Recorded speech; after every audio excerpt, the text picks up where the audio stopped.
Bismillahirrahmanirrahim. Assalamualaikum warahmatullahi wabarakatuh. Alhamdulillah wassalatu wassalamu ala Rasulillah wa ala alihi wa sahbihi wa mawalah. Rabbi syrah li sadri wa yassir li amri wahlul 'uqdatam min lisani yafqahu qawli. Rabbi zidni ilma warzuqni fahma. Para pemirsa ACTV yang dimuliakan Allah, alhamdulillah pada pagi ini Allah masih memberikan kita kesehatan, memberikan kita kesempatan, dan di antara semua nikmat yang Allah berikan adalah nikmat yang paling besar adalah kita jadikannya sebagai muslim yang wajib kita syukuri sampai kita meninggal. Sebagaimana firman-Nya, wala tamutunna illa wa antum muslimun. Janganlah kalian mati melainkan mati sebagai muslim. Salawat bersalam tidak lupa kita sampaikan kepada Nabi kita yang mulia, Nabi Muhammad sallallahu alaihi wasallam, dan juga kepada keluarga dan sahabat beliau sekalian. Para pemirsa ACTV yang Allah muliakan, pagi ini kita akan berbicara satu hal yang sangat penting, yaitu dengan tema membangun Aceh cerdas bersyariah. Bersama kita sudah hadir dua narasumber yang sangat populer di Banda Aceh ini. Yang pertama di samping saya adalah Tengku Lazwardi Muhammad Latif, Magister, Al-Magister gitu, MA. Kemudian di sebelah beliau adalah Tengku Hasanuddin Al-Magister. Nah, bersama dua narasumber ini kita akan berbicara dengan tema membangun Aceh bersyariat. Nah, para pemirsa ACTV yang dimuliakan Allah Subhanahu wa taala, sama-sama kita maklumi bahwasanya suatu masyarakat dianggap sebagai masyarakat yang cerdas apabila di masyarakat tersebut ada upaya-upaya penyadaran, ada upaya-upaya memberikan pencerdasan. Dan semua kita juga maklum bahwasanya upaya-upaya pencerdasan itu berasal daripada tiga lembaga yang paling pokok dalam masyarakat. Yang pertama adalah lembaga-lembaga pendidikan formal. Tentu saja itulah sekolah, madrasah, dan pesantren-pesantren. Kemudian lembaga tinggi pendidikan tersebut yaitu kampus, dan terakhir adalah masjid. Nah, tiga lembaga inilah yang telah berhasil membangun masyarakat muslim di zaman dahulu. Saya teringat dengan seorang guru yang sangat luar biasa. Beliau di samping seorang guru tapi juga seorang motivator. Beliau bernama Syekh Aks Syamsuddin. Ya, jadi Syekh Aks Syamsuddin ini telah berhasil membuat seorang anak menjadi penakluk kota Konstantinopel. Itulah yang kemudian dikenal dengan Muhammad Al-Fatih. Nah, jadi apa peran dari guru Aks Syamsuddin ini? Beliau ini memotivasi muridnya untuk untuk merealisasikan ya sabda Nabi Muhammad SAW, la tuftahanna al-Qustantiniyah fala ni'mal amiru amiruha wala ni'mal jaish dzalikal jaish. Jadi kota Konstantinopel itu benar-benar bisa ditaklukkan, dan sebaik-baik pemimpin adalah pemimpinnya, dan sebaik-baik pasukan adalah pasukannya. Itulah yang terus dipompakan kepada Muhammad Al-Fatih, dan seperti memastikan bahwa wahai Muhammad, kota ini dulu pernah mau ditaklukkan oleh ayahmu, tapi tak berhasil ditaklukkan. Dan anak cucumu pun akan berusaha menaklukkan kota ini, dan saya yakin mereka tidak bisa menaklukkan kota ini. Tapi engkaulah yang dimaksud oleh Rasulullah itu. Nah, ternyata benar. Nah, para pemirsa ACTV Allah muliakan, jadi orang-orang yang seperti Muhammad Al-Fatih ini itu bisa dilahirkan kembali ya, dari tiga lembaga yang kita sebut tadi. Pertama adalah lembaga formal, itulah sekolah, madrasah, dan pesantren yang informal, dan masjid, dan berikutnya adalah kampus. Nah, kita tanyakan ke narasumber. Dari kisah Muhammad Al-Fatih yang punya guru yang luar biasa tadi, saya teringat dengan ungkapan Syekh Muhammad Abduh. Kata beliau bahwa pendidikan itu bisa melahirkan rijal, dan rijal inilah yang melahirkan peradaban. Nah, bagaimana tanggapan Tengku Lazwardi Muhammad Laftif berkenaan dengan fenomena judul yang kita sampaikan ini. Bismillahirrahmanirrahim. Alhamdulillah wassalatu wassalamu ala Rasulillah. Sebenarnya apa yang telah terjadi pada masa dahulu adalah sebuah terapan dari teori-teori pendidikan. Oke. Apa yang tadi Ustaz moderator sampaikan adalah sebuah realita, sebuah keniscayaan dari sebuah teori pendidikan juga. Oke. Di mana jika hendak membangun suatu masyarakat, suatu generasi yang bermutu, tentu juga kita harus mempersiapkan guru-guru yang bermutu. Betul sekali. Apa yang telah terjadi di dunia Rome, ini Konstantinopel tadi yang telah disampaikan oleh Ustaz Moderator, itulah wujudnya.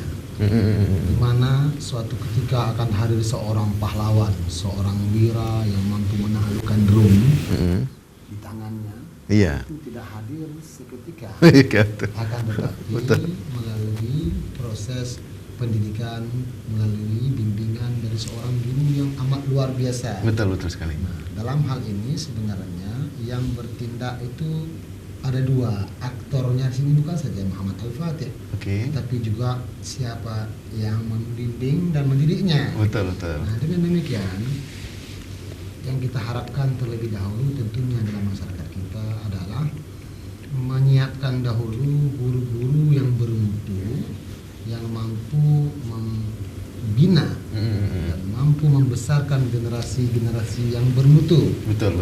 Nah, tentu seterusnya kita harapkan dapat hadir generasi-generasi yang bermutu, yang dalam hal ini adalah generasi cerdas. Betul. Jika guru tidak cerdas, bagaimana mungkin akan dapat mendidik murid yang cerdas? Guru yang cerdas pun belum tentu dapat berjaya dan berhasil mendidik generasi yang cerdas. Iya. Saya kira demikian, Ustaz Azamul. Baik, ini saya juga tanyakan ke Tengku Hasanuddin. Ini kalau kita lihat di pesantren ya, pesantren itu ada dikenal 5 rukun pesantren. Yang pertama kiai, kemudian santri, kemudian asrama, masjid, dan pembelajaran kitab kuning. Nah, tentu saja kelima rukun ini kalau di semua pesantren mesti ada, boleh tidak, ya kan?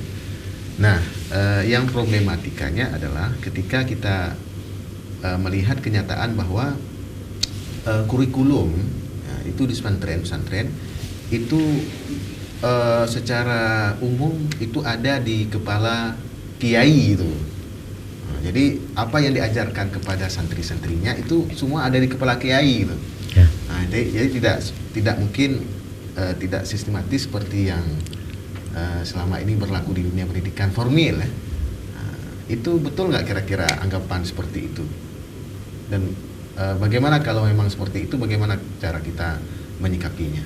Tengku Hasanuddin. Bismillahirrahmanirrahim. Hamdan syukurillah, salatu wassalamu ala habibillah.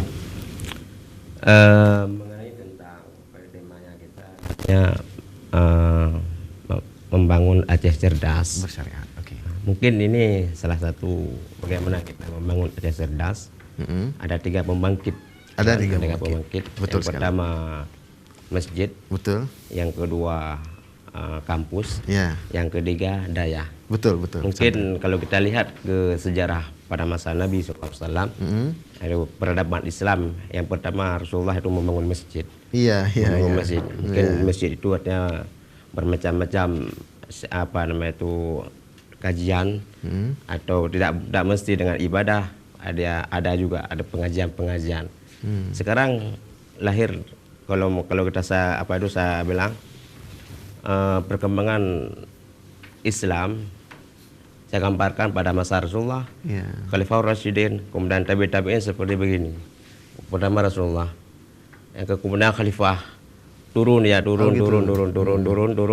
Kemudian bangkit ada pertengahan, kemudian sekarang begini. Sekarang begini ya. Artinya kita masih kalah. Jadi negara Islam artinya masih kalah. berhubungan dengan daya, Iya. ya kan? Ini daya mungkin sangat penting dalam mencerdaskan dalam mencerdaskan santri, mencerdaskan anak bangsa. Betul, betul. Salah satunya itu melalui kurikulum. Oke. Kurikulum. Kalau kurikulum yang diterapkan di daerah mungkin sudah mantap, karena kan sudah luar biasa. Oke. Cuma yang penting metode penyampaiannya aja. Metodenya, oke. Artinya kita kembali kepada Rasulullah, ya kan? Metode yang disampaikan oleh Rasulullah itu artinya bukan hanya menyampaikan. Jadi pertama-tama Rasulullah SAW kan akhlak dulu dia. Oke. Bagaimana dia menyampaikan akhlaknya itu? Tentu melalui metode pendidikan juga. Metode pendidikan Rasulullah mengenai bagaimana dia menyampaikan akhlaknya itu melalui qudwah. Oke. Qudwah itu artinya suri teladan. Betul. Suri teladan. Yang kedua ditanamkan oleh Rasulullah juga itu metode pendidikan yang berhubungan dengan kebiasaan. Kebiasaan. Artinya apa? Kalau di daerah memang artinya kita belajar, ya, belajar semua kitab, artinya semua kitab, mampu semua kitab. Oke. Tapi yang penting kepribadian Islam, kepribadian kita. Masya Allah. Itu yang kepribadian kita sekarang kan artinya masih menurun. Mungkin salah satunya itulah metode, ya kan? Kita bisa metode macam-macam lah. Yang penting metode pendidikan sekarang qudwah, di qudwah itu suri teladan. Seperti yang Ustaz Lazwardi katakan tadi, artinya guru setelah memberikan materi, tentu juga dia mengamalkannya sehingga ada contoh kepada siswa-siswa. Kemudian ada lagi metode muaidah, ada menasihati. Menasihati. Tentu kalau ada permasalahan kalau ada santri atau pelajar-pelajar langsung ditegur. Kan seperti bagaimana kan penerapan yang diterapkan oleh Rasulullah seperti itu. Kemudian ada juga nanti denda atau ukubah. Ini perlu juga, ya kan? Ukubah itu perlu juga, ada denda. Ya denda yang sebagaimana yang dikatakan Rasulullah, seperti hadis bukulah. Denda bentuknya macam mana denda itu? Dendanya itu bukan uang. Bukan uang artinya dendanya itu kan. Artinya denda. Ya artinya denda yang mendidik lah. Seperti itu. Denda yang mendidik. Aizah. Oke. Ya. Jaza balasan. Ya. Sebenarnya seperti itu. Seperti itu ya. Ya. Baik. Para pemirsa ACTV Allah muliakan, saya ini sempat baca juga nih sebuah kitab tulisan Syekh Jum'ah bin Abdul Aziz ya. Jadi beliau melihat ada beberapa hal yang harus dimiliki oleh seseorang yang ingin membuat pencerdasan bagi masyarakat ya. Jadi beliau menyebut ada 10 item. Di antara yang beliau sebut seperti yang tadi disebut oleh Tengku Hasanuddin ya. Beliau katakan al-qudwah qabla da'wah. Ya kan? Kemudian at-ta'lif qabla ta'rif. Ya. Kemudian yang perlu juga disampaikan juga nanti penjelasannya bagaimana adalah al-usul qabla al-furu'. Nah, ini yang justru di masyarakat al-furu' ini yang lebih mendominasi gitu kan. Saya teringat pada Ramadan tahun ini nih. Jadi kan persoalan furu' itu. Jadi yang diangkat ke permukaan, ke masyarakat adalah masih persoalan furu', berkisar tentang sholat tarawih 20 atau 8 dan seterusnya. Ini kan menunjukkan bahwa tokoh-tokoh agama masih belum memberikan pencerahan bagi umat. Ini bagaimana tanggapan Tengku Lazwardi? Melihat fenomena ini ya. Dari apa yang kita bincangkan tadi, bahwa seorang masyarakat yang cerdas hadir dari seorang guru yang cerdas. Iya. Sebenarnya bukan saja cerdas bermakna bahasa, juga cerdas yang jauh daripada sekedar makna cerdas. Dalam bahasa kita tidak ada, dalam bahasa Indonesia, dalam bahasa Arab itu ada. Jadi aktsara min makna kalimah itu istilahnya. Lebih dari sekedar makna kalimat itu. Nah, ketulusan, keikhlasan juga kecerdasan. Iya. Amanah ilmiah juga kecerdasan. Ketika seorang guru tidak bergerak, tidak menjadikan amanah ilmiah di depan, ini bukan guru yang cerdas. Iya. Nah, disinilah yang terjadi. Sering sekali kita kadang-kala tidak tulus, tidak ikhlas, tidak amanah dalam menyampaikan ilmiah tersebut. Sehingga kadang-kala guru bukannya tidak tahu yang mana usul, yang mana furu'. Bukan karena tahu, tetapi karena tidak menyampaikannya apa adanya. Pertama, tidak dapat membedakan antara usul dan furu'. Kedua, kadang-kala memang tidak menyampaikan. Tidak menyampaikan kepada orang yang perlu disampaikan segala permasalahan itu secara apa adanya. Setelah kita sebutkan dengan tadi, kadang-kadang kita tidak punya amanah ilmiah dalam diri kita ketika kita menyampaikan. Nah, hasilnya adalah masyarakat yang tidak seperti kita harapkan. Oke. Atau dengan kata lain tidak seperti yang diharapkan oleh Islam. Dengan bahasa orang sekarang, bukan masyarakat yang menganut paham wasati. Oh iya. Walaupun wasati sekarang ini maknanya juga sudah diambil oleh sebagian kelompok dengan makna yang lain. Iya. Dia bahasa Arab, bukannya masyarakat, bukannya guru yang menyerahkan makna tersebut kepada orang Arab, tapi tadi lagi tuh. Kalau ada saja pihak-pihak tertentu yang kadang-kadang kurang amanah, kurang dalam hal-hal keilmian, sehingga lebih cenderung menarik makna tersebut ke makna yang mereka inginkan. Oke. Ini terjadilah pertelingkahan, percanggahan, berserabutnya masalah. Akhirnya ya mencucut sana sini. Jadinya tak tahu lagi yang mana cabang, yang mana batang dan yang mana akar. Oke. Ya. Demikian. Baik, ada item berikutnya yang disampaikan oleh Jum'ah Amin Abdul Aziz, yaitu tilmidhu imam la tilmidhu kitab. Muridnya imam bukan muridnya buku atau kitab. Nah, ini item ini penting disampaikan. Bagaimana nih cara memahami item ini? Kita harusnya jadi muridnya seorang ustadz, seorang guru, bukan muridnya buku gitu. Tafadhol Tengku Hasanuddin. Muridnya buku itu bagaimana ya? Enggak, artinya jangan ngambil ilmu dari buku. Kira-kira itulah maksud dari item yang disampaikan oleh Jum'ah Amin Abdul Aziz. Muridnya guru bukan muridnya buku gitu. Ya. Kalau kita lihat sekarang, artinya kita untuk mengambil contohnya hadis. Ya kan? Hadis sekarang gampang kali kita ambil hadis. Tinggal tekan aja keluar bermacam-macam hadis. Itu kan. Tapi persoalan sekarang keberkahan itu aja. Keberkahannya. Pada masa dahulu, ya kan, misalnya ada seorang misalnya ada sejarah. Beliau mencari hadis. Ada kala dari Mesir, mencari hadis, ada seorang sahabat mencari hadis, satu hadis kadang-kala 1 hari. Ini 1 hadis. 1 hari. Ini mungkin apa namanya itu keberkahannya. Sehingga terciptanya dalam hatinya itu artinya apa? Keimanan, kemudian apalagi keimanan, kemudian takarub kepada Allah Subhanahu wa taala, lebih berkah. Kita kan sekarang kan banyak kitab, ketika enter keluar kitab. Tapi keberkahannya tidak ada. Kalau pada zaman dulu kan satu. Di mana misalnya ada hadis di Mesir, atau di Mesir dia mencari hadis ke Suriah. Tahu-tahu gurunya itu pernah pergi ke negara Irak. Kemudian si murid si pencari hadis juga mencari ke Irak. Ini kan keberkahan. Satu hadis, maksudnya keberkahan apa? Setelah mencari hadis, lalu dia mengamalkannya. Tapi kita doanya belum. Kita menghafal hadis tapi tidak mengamalkannya. Nah, prinsip sahabat kayak gitu udah. Prinsip sahabat apa? Prinsip sahabat. Setelah didengar Rasulullah langsung mengamalkannya. Baik, Tengku Hasanuddin. Kita akan lanjutkan setelah kita ikuti dulu pesan-pesan berikut ini.